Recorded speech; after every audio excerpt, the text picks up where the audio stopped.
día más, con la gracia del Señor, proseguimos el comentario del Catecismo de nuestra Madre, la Iglesia. Continuamos en este apartado que tiene como título Las características de la fe.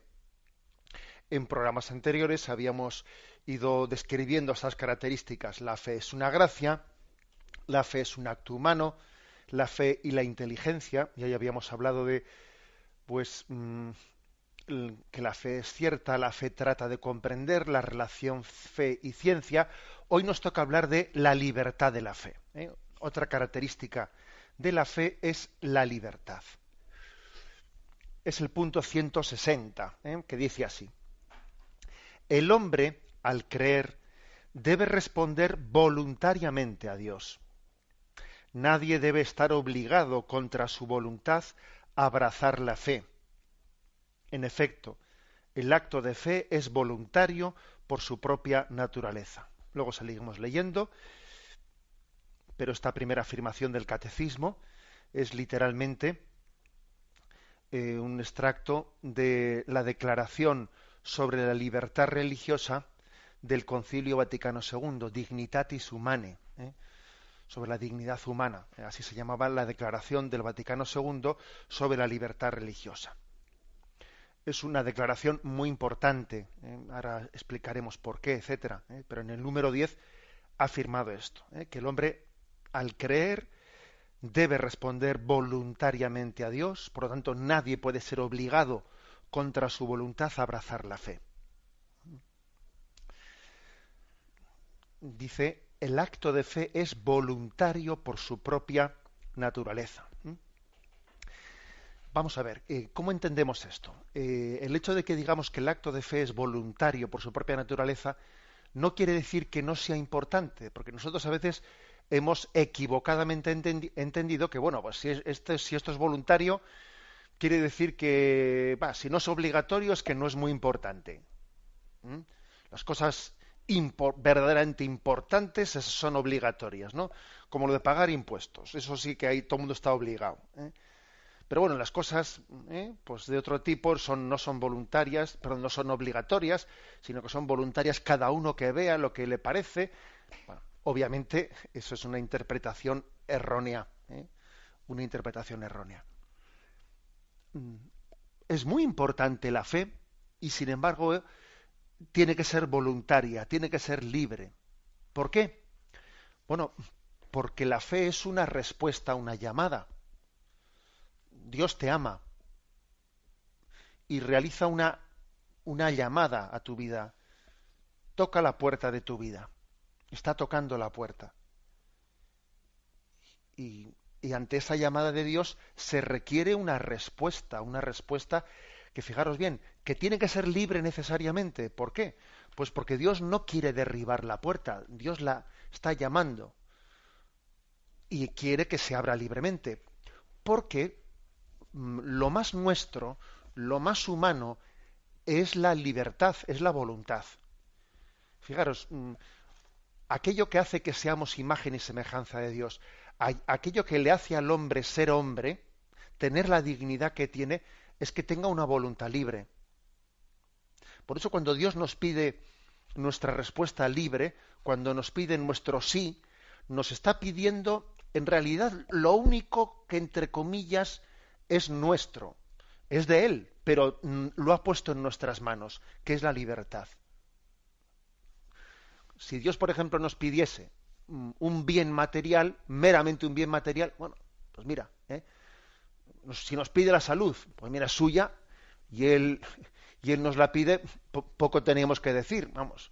Quiere decir que no tenemos la capacidad más que de tomarlo bien o tomarlo mal. Es decir, al final, lo que está en nuestra mano poder responder es precisamente la libertad de si por ejemplo tengo una enfermedad y mi salud la ofrezco pues a regañadientes y con un rebote interior tremendo, o si tengo un acto confiado. Al final, lo que está en mi mano es la libertad, la voluntad de poder decir sí o no, de poder abrirme o cerrarme. Si Dios me pide bienes materiales, en realidad son suyos. Si es que todo es don de Dios. Lo único que en cierto sentido es mío es la libertad, porque es verdad que Él me la ha dado, pero que desde el momento que me la ha dado es mía. Y la posibilidad de responder sí o no, pues es también la que me da la dignidad del ser humano. Está implícita en esa dignidad del ser humano el poder responder sí o no. Por eso digamos que Dios quiere nuestra voluntad, quiere nuestra respuesta libre, porque a Dios no le gustan los siervos, le gustan los amigos, le gustan los hijos. Quiere tener una relación de amigo, de paterno-filial. A vosotros no os llamo siervos, a vosotros os llamo amigos. Y al siervo no se le pide una respuesta libre. Al siervo se le dice, oye, tú haz esto, y si no, a la calle. Que para eso se te paga. Pero al hijo se le pide otra cosa. Al hijo se le pide que lo haga por amor. O sea, en virtud de esa relación que tiene con su padre, tiene que tener, ¿no? Pues toda una serie de resortes internos para obedecer al padre, pero no una relación de siervo, sino una relación de hijo o de amigo. Por eso, digamos que la fe es una respuesta libre a la llamada de Dios, y Dios espera de nosotros esa respuesta libre de amor. Por eso no se puede imponer una respuesta libre de amor. Es decir, te obligo a que me ames. No, eso es imposible. Tiene que haber ahí. Es una puerta que tiene la manilla por tu lado. Dios llama a tu puerta, pero la manilla está por tu lado. Tienes que abrir la puerta. Dios no puede decir, te obligo a que me ames, te obligo a que me abras. No. Para reforzar este aspecto, se nos refiere a un punto del Código de Derecho Canónico, que es el 748, el número 2, que dice, a nadie le es lícito jamás coaccionar a los hombres a abrazar la fe católica contra su propia conciencia. Sería un error el que se obligase a alguien a abrazar la fe católica contra su conciencia, pues amenazándole, bien sea por otro tipo de coacciones, porque puede ocurrir, que en momentos históricos determinados hayan ocurrido una serie de coacciones en las que quien abrace determinada fe va a pagar menos impuestos o va a tener un tipo de privilegio en la sociedad determinado, etcétera, y entonces eso existe, ¿no? Y todavía existe alguna nación en la que pues quien tenga la fe católica pues no puede formar parte de la familia real, por ejemplo, quien tenga la fe católica, quien no haya abrazado la fe anglicana, no se le permite formar parte de la familia real, o sea, no puede entrar dentro de esa dinastía de la familia real británica alguien que haya abrazado la fe católica. Bueno, ocurre eso, ha ocurrido históricamente, y por lo tanto, digamos, este pecado contra la libertad en la profesión de la fe, pues es posible. Hoy en día quizás no sea tan frecuente en nuestro contexto occidental, por el hecho de que, bueno, pues hay una conciencia de la importancia de la libertad muy grande, pero sí de una manera solapada. Sí, de una manera solapada. Existe, bueno, pues en los lugares en los que el fundamentalismo islámico, el fundamentalismo hindú está ejerciendo una presión tremenda sobre los cristianos, se obliga hay conversiones forzosas en muchos de estos países bajo la pena de muerte, o incluso cuando alguien se casa con especialmente una mujer cristiana católica, cuando se casa con un musulmán o un hindú, en estos lugares en los que el fundamentalismo pues campa por su fuerza, ¿no? Hay que decir que son obligadas muchísimas de esas mujeres cristianas a obligatoriamente profesar la fe musulmana o la fe hindú. Eso está ocurriendo entre nosotros. También existe una falta de libertad religiosa, obviamente, pero mucho más solapada. bajo la especie de secularización, hay una presión mm, para que los creyentes se sientan avergonzados de su propia fe, se sientan ridiculizados por profesarla. En teoría todo el mundo es libre, sí, sí, todo el mundo es libre, pero la presión que puede llegar a sentir, por ejemplo, pues un joven o un adulto, no digamos nada, un adolescente, la presión que puede llegar a sentir hasta el punto de que está siendo coaccionado para abandonar su fe en un ambiente secularizado es tremenda. Hoy en día, pues, ese tipo de falta de libertad religiosa tiene lugar también entre nosotros, pero no desde el punto de vista de una coacción de una autoridad externa, sino desde una presión del ambiente, una presión cultural, en la que, por supuesto, también influyen, ¿no?, determinadas opciones y políticas, pero sobre todo está ejercida, es como un tenista que juega con las raquetas, ¿no? Bueno, pues es la raqueta del mundo, el ambiente, la cultura, la que puede estar presionando fuertemente en nosotros para impedir nuestra libertad de fe. Bien, pero dejemos eso a un lado. Aquí la primera afirmación, la afirmación que hace el catecismo, es la importancia del acto libre, que el acto de fe es un acto libre. Fijaros en cómo continúa esta expresión. Dice este punto: ciertamente Dios llama a los hombres a servirle en espíritu y en verdad. Por ello quedan vinculados por su conciencia, pero no coaccionados. Esto se hizo patente sobre todo en Cristo Jesús. Bueno, luego vemos a qué se refiere con las actitudes con las que Cristo Jesús nos enseñó, pues cómo la fe tenía que ser propuesta y no impuesta. Fijaros, dicen, Dios es verdad que llama a todos los hombres a servirle en espíritu y en verdad. Pero esto nos debe de vincular por la conciencia y no ser coaccionados a ello. Aquí ha habido uno de los motivos de fricción de Lefebvre y de sus seguidores, y uno de los motivos por los que Lefebvre y sus seguidores se opusieron al Concilio Vaticano II y se opusieron a asumir sus decretos.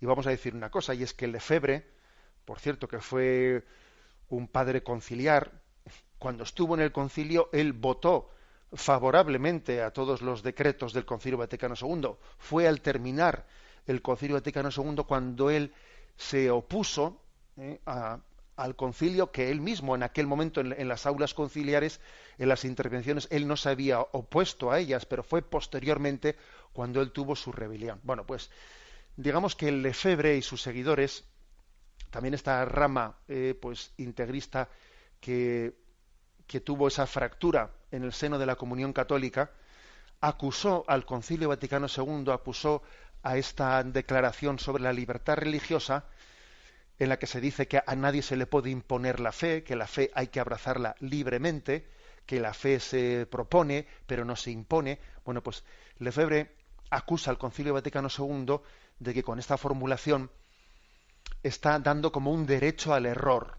Y él dice, el error no tiene derechos. Claro, ¿usted qué quiere decir? Que aquí también tiene que haber todo tipo de confesiones, que en una nación tiene que haber todo tipo de confesiones religiosas, incluso las que son erróneas, incluso aquellas que están directamente en contra de la verdad revelada por Dios. El error no puede tener derechos, luego usted no puede decir eso, ¿no? Pero claro, esa frase del movimiento lefebrista es engañosa, porque no es que la Iglesia Católica reconozca un derecho al error, sino que lo que reconoce es un derecho a seguir nuestra conciencia, a seguir sinceramente nuestra conciencia, aun a pesar de que eso pueda suponer caer en el error, porque cuando uno sigue libremente su conciencia, se puede equivocar. Pero no es que el error tenga derechos, sino es que lo que tiene uno derecho es a seguir su conciencia. que obviamente de ahí se pueden derivar también errores, ¿no? Pero claro, si yo digo el error no tiene derechos, con lo cual nadie puede elegir lo que nada más que no sea la verdad católica, bueno, entonces yo estoy negando el principio de libertad de conciencia. ¿Mm? O sea, por lo tanto, hay que rebatir esta postura lefebrista de los seguidores del Lefebvre, porque la Iglesia Católica no ha dicho en ningún momento que el error tenga ningún derecho. No, lo que tiene derecho es el sujeto, la persona, a seguir, ¿eh? A seguir el dictado de su conciencia. Y muy posiblemente, pues como nos ha ocurrido a todos, bueno, nos ha ocurrido a muchos, ¿no? Pues hasta poder llegar al abrazo pleno, a la verdad, pues igual uno tiene que tener un itinerario, como le pasó a Agustín, ¿no? Un itinerario en el que hasta encontrarse con la libertad plena se va tropezando en distintos sitios, hasta que en ese seguimiento libre de su conciencia abraza plenamente la verdad. Bien, el espíritu de Jesús, por otra parte, el espíritu con el que Jesús predicó la fe y la verdad revelada, yo creo que es muy, muy claro, cómo él conjugó la verdad con la libertad. Por ejemplo, hay pasajes entrañables en los evangelios cuando son rechazados, cuando no son recibidos en una población. Algunos apóstoles, algunos discípulos le dicen a Jesús: Señor, ¿quieres que roguemos para que caiga del cielo pues una lluvia de fuego y les consuma? Y dice: mira, no sabéis de qué espíritu sois. Déjalos, nos han rechazado. Bueno, pues nosotros ahora no les deseemos el mal, no exterminemos, no acabemos con los que han rechazado nuestra predicación. Déjalos a ver si el año que viene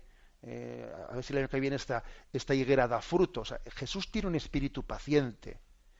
Tiene un espíritu paciente, pero no porque crea que el error tiene derecho, no, sino porque cree que la persona humana tiene el derecho y el deber, derecho y deber, ¿no?, de seguir la luz de la conciencia en la que Dios quiere manifestarle pues la fuente de la verdad revelada en Jesucristo. Jesús rechaza la violencia, guarda tu espada, le dice a Pedro, y siempre pidió que nuestra respuesta ante el hipotético rechazo de la predicación fuese pacífica, ¿no? Sacudíos el polvo de los pies allí donde no seáis recibidos y marchad a otro lugar, etcétera.